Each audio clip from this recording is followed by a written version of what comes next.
बहुत समय पहले की बात है। भारत के एक सुंदर और हरे भरे राज्य में दो बिल्कुल अलग अलग जीवन जी रहे थे। गरीब किसान धर्मा और एक घमंडी राजा वीरवर्धन। धर्मा एक छोटा किसान था जिसकी झोपड़ी गांव के किनारे एक बंजर खेत के पास थी। वह हर सुबह सूरज उगने से पहले उठकर अपनी गाय का दूध निकालता, खेत में हल चलाता और शाम को थका हारा घर लौटता। उसके पास न ज्यादा जमीन थी, न पैसा, लेकिन उसके पास एक चीज थी, ईमानदारी और मेहनत।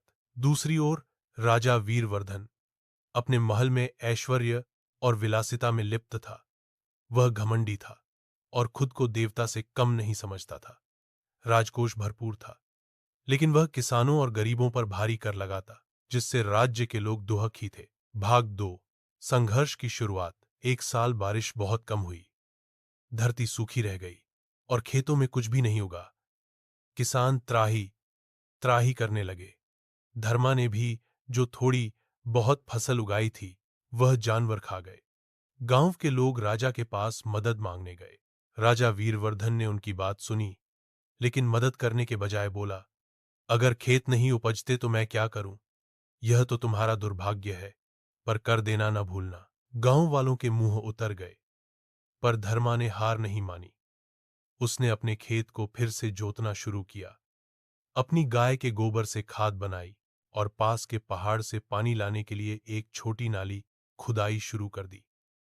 लोग उसे पागल समझते थे, पर वह कहता, मेहनत कभी खाली नहीं जाती।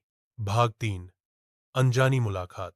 एक दिन जब धर्मा पहाड़ से पानी की नाली बना रहा था, तभी वहां से राजा का शिकार दल गुजरा।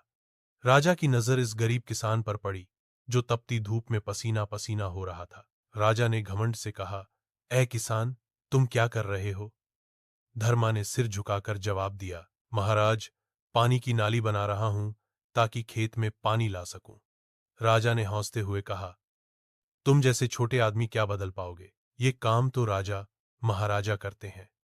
धर्मा ने विनम्रता से कहा, राजा केवल सिंहासन का होता है, लेकिन धरती का राजा वह होता है जो मेहनत से इसे सींचता है। राजा ने यह बात सुनी, लेकिन अपने घमंड में उसने इसे एक गरीब की बकवास समझा।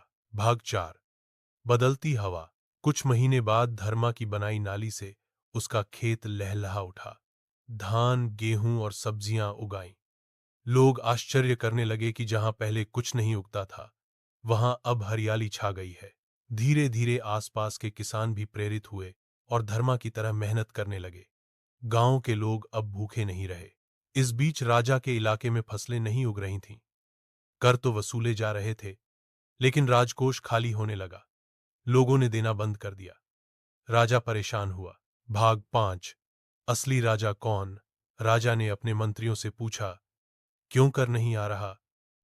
मंत्रियों ने जवाब दिया, गांव के लोग अब धर्मा किसान से सीखकर खुद मेहनत कर रहे हैं। वे आप पर निर्भर नहीं हैं, न ही डरते हैं। राजा को यह सुनकर गुस्सा आया। उसने धर्मा को दरबार में बुलवाया। धर्मा बिना डरे दरबार में पहुंचा। राजा ने कहा, किसान, तूने लोगों को मेरे विरुद्ध कर दिया है। धर्मा ने शांत स्वर में कहा, महाराज, मैंने केवल उन्हें यह सिखाया है कि मेहनत का रास्ता ही सबसे सच्चा है। मैंने किसी को नहीं उकसाया। राजा ने कहा, तू मुझे शिक्षा देगा?